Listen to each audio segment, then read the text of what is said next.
গোলকগঞ্জৰ বালাজানত সংঘটিত হৈছে ভয়ংকৰ পথ দুৰ্ঘটনা। ই ৰিক্সা আৰু বাইকৰ মাজত মুখামুখি সংঘৰ্ষৰ ফলত সংঘটিত হৈছে এই দুৰ্ঘটনাটো। দুৰ্ঘটনাত কেইবাজনো লোক আহত হয়। জানিব পৰা মতে আজি দুপৰীয়া 2 মান বজাত বালাজানত এখন নম্বৰ প্লেটবিহীন বাইক আৰু ই ৰিক্সাৰ মাজত মুখামুখি সংঘৰ্ষ হৈছিল, যাৰ ফলত কেইবাজনো লোক গুৰুতৰভাৱে আহত হয়।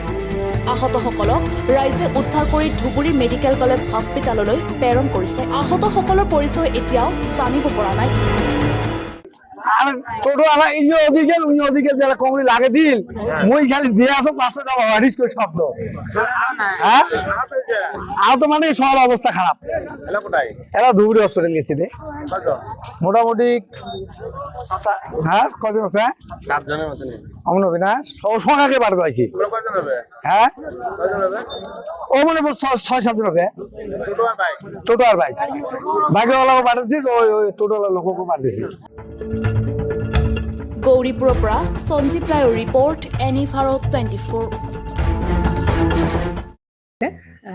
জুবিন গাৰ্গৰ গীতসমূহৰ ওপৰত আধাৰিত গানে কি আনে নামৰ এটা সুন্দৰ অনুষ্ঠান আপোনালোকৰ ওচৰলৈ আহি আছে অতি শীঘ্ৰে।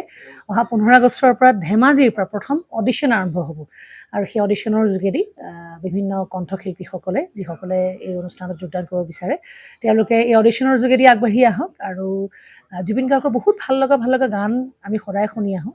আৰু আপোনালোকৰ যদি ভাল লগা গান থাকে জুবিন গাৰ্গৰ আপোনালোকে গাই ভাল পায় তেন্তে অডিশ্যনত যোগদান কৰক। মোৰ ফালৰ পৰা আন্তৰিক শুভকামনা থাকিল এই সম্পূৰ্ণ অনুষ্ঠানটোলৈ। ধন্যবাদ।